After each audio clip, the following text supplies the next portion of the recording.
Tactical pauses have always been shrouded in mystery. It is the only part of the game that viewers are completely cut off from. That is why there are a number of theories of what actually takes place during tactical pauses, and what even their purpose is. As someone who has been involved in many Tier 1 events over the last few years, I'd like to provide an exclusive insight into them and hopefully shine a light on some of the misconceptions. But first, let me start with a little tangent that is going to make sense shortly. From what I've seen, people tend to group coaches into two categories. There's a cheerleader type coach, who primarily provides mental energy through hyping players up, motivational speeches, and overall positive vibes. In contrast to that, there's a second type, the tactical coach, who seems to be more colder emotionally, focusing on the tactics and the strategic aspects of the game. This stems from the fact that in the vast majority of tournaments, viewers don't have access to what is being said during pauses and only see the non-verbal communication of the coaches. Thus, the misconception comes from viewers seeing the difference in personalities and interpreting that as their primary function. Coaches are, of course, required to do both, and a skill coach should be able to feel out whether they need to give tactical advice or address any mental hurdles that the team is coming across. But then, the question arises, how? What are the types of tactical pauses that actually solve issues in game? Well, let's look at a few of them, starting by focusing on the mental aspect, emotional regulation. Playing in a tournament obviously creates a high pressure environment, and emotions can often take over in the heat of things. Everyone who has ever played CS has felt that anger and frustration in bad moments, and they know exactly how difficult it is to reset and play the next round. Emotions can carry over to the next round, and with so much pressure, it can cause unnecessary errors, such as small tactical details to be forgotten. For example, utility on a certain round, or forgetting an opponent's tendency. That is why sometimes a pause is called, only to give time for a player to completely reset. You'd think we'd only call this after something bad has happened, but it's sometimes needed after a successful clutch, because of the adrenaline rush that sometimes happens in such a situation. During such a pause, you might even hear complete silence for a few seconds, followed by small tactical reminders if there is some spare time after the players have managed to reset. Extending the freeze time like this comes handy in different situations as well. For example, if our money situation is a bit complex. A pause will allow us to drop weapons to whoever needs them. The last thing you want is players getting confused about the plan, or players leaving spawn late due to dropping weapons. Rounds with this type of money are critical, so they are worth taking attack pause for. Alright, so now is the time for my spicy take. The most obvious use of attack pause, and in my opinion the most overrated by the public, is the making of a tactical call. Coaches have a limited view, no sound and no feel of a game. We are often guessing on what is happening in some areas, to paint a full picture. Personally, I have my notebook, to note small situations in rounds and see if a pattern reoccurs.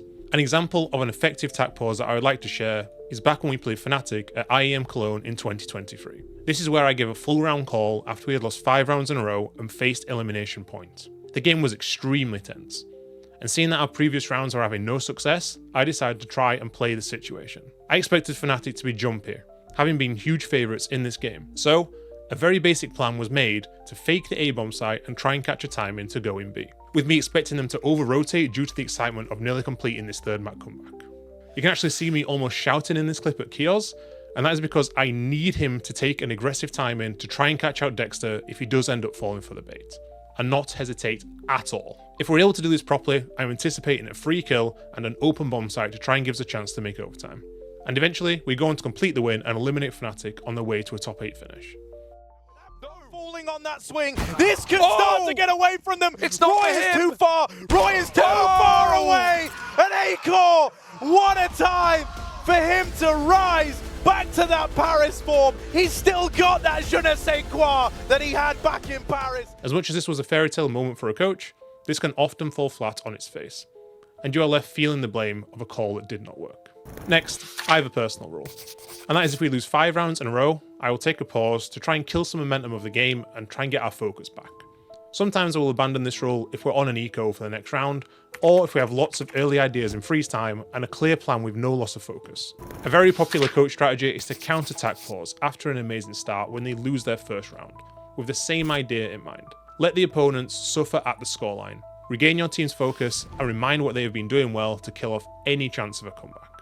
Tier 1 teams all prepare for each other.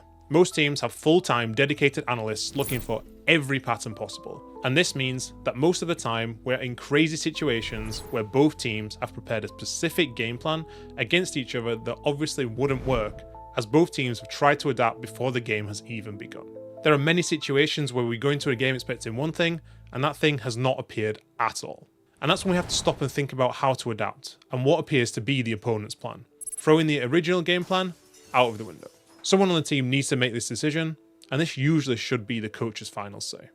An example of this is in our RMR run at the Shanghai Major against Sinners Esports. We're in cruise control for the majority of this game, with ZTR and Slend in particular being on fire. But at 12-4, the game's momentum shifts, as Sinners win round after round, bringing the score up to 12-9. After losing 5 rounds in a row, and having a third tac pause remaining for if the score goes to 12-11, I decide to take our second one of the match. Second tactical timeout. Ash on the mic now, it's an emergency. So far this game, Sinners have played a very slow T-side, contrary to what we were expecting. Our game plan here was to secure the sites and not put too much focus onto the middle area.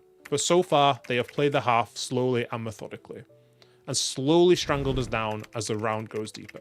So now, it is time to take advantage of the space they are given. And my adjustments here are to start aggressively middle and then go into much deeper map control, with us controlling the banana area while still having a strong A-bomb site. Sinners continue their round winning formula due to being down on match point.